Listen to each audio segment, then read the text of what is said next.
দুনিয়ার যত দামি জিনিস হোক, দুনিয়াতে নাকি হীরা সবচেয়ে দামি, স্বর্ণের চেয়েও দামি। স্বর্ণ হয় বড়ি হিসাবে আর হীরা হয় ক্রেট হিসাবে। তো হীরাও মানুষ কিনে কাগজ দিয়া, আর আমরা যদি দামি হব তো আল্লাহ আমাদেরকে কিনবেন জান্নাত দিয়া। জান্নাত এটা আল্লাহর ঘোষণা।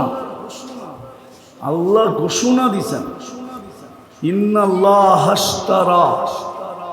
আল্লাহ বলে আমি টেন্ডার ড্র করছি।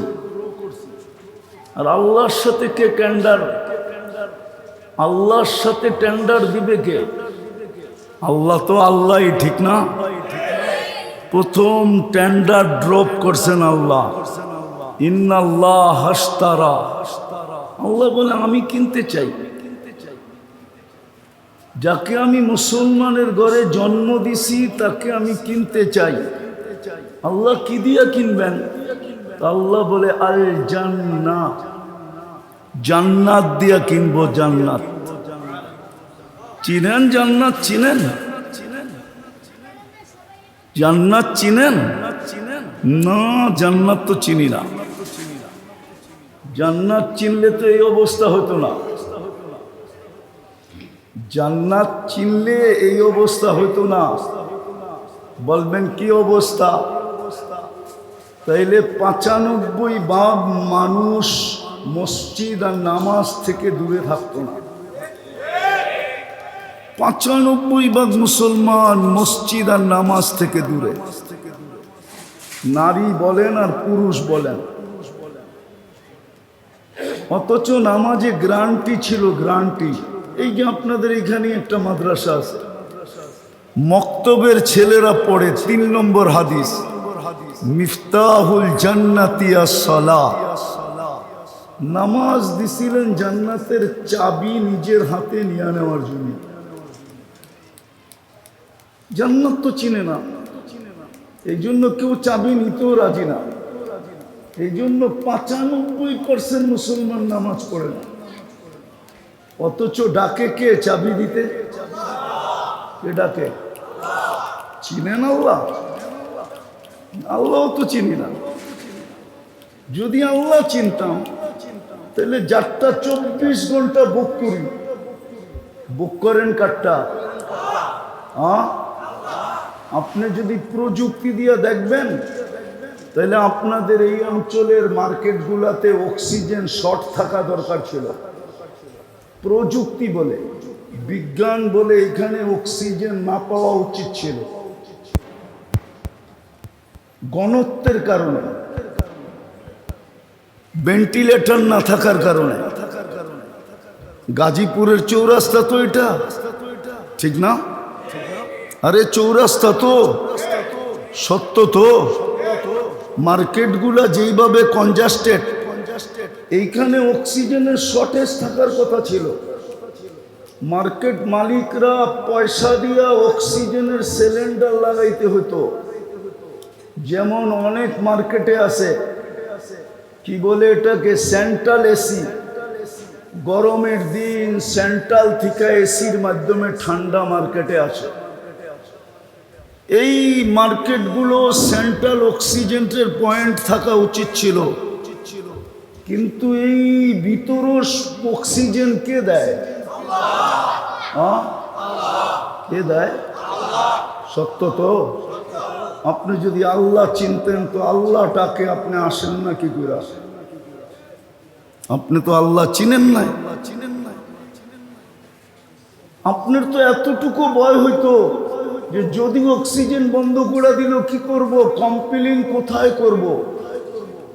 বলেন, আল্লাহ যদি অক্সিজেন বন্ধ করে দেয়, কম্পিলিং যা কোন সংস্থায় করবেন?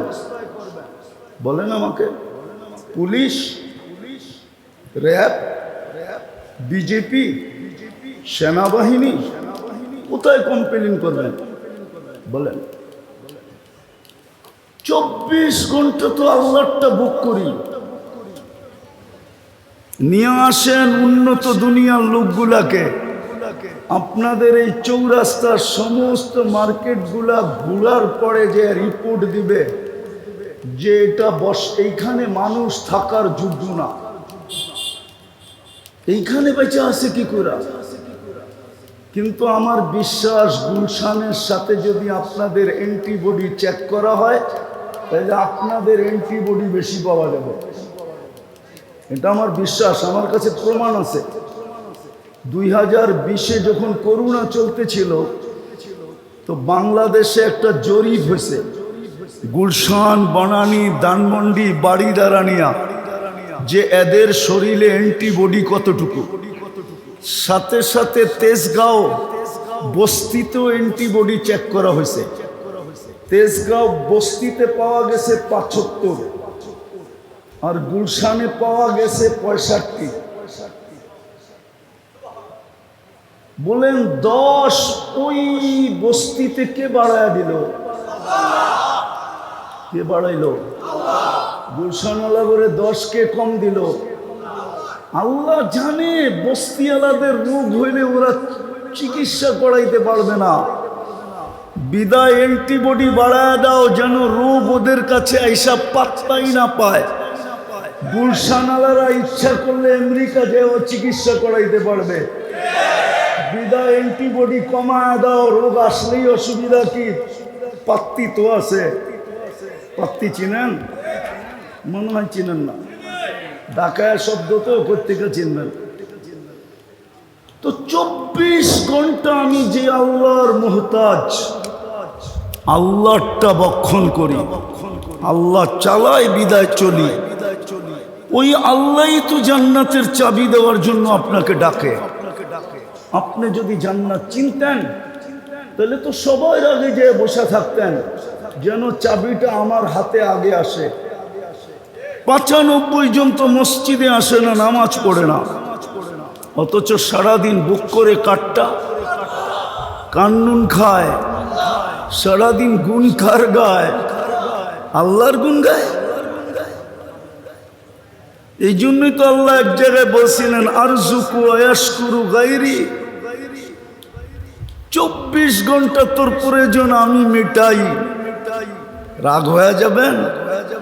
স্টেজ সামনে ডাইনে বামে একজনও হবে কিনা জানি না ডেলি 100 বার আলহামদুলিল্লাহ বলে। এই কথা ভাইবা যে সারাদিন নুন খাই আল্লাহ, কমসে কম 100 বার আলহামদুলিল্লাহ বলি। উচিত তো ছিল 1000 বার বলা, 2-4-10,000 বার বলা উচিত ছিল, শ্বাসে শ্বাসে বলা উচিত ছিল। গাজীপুরের মানুষ রাগ হয়ে যায় না।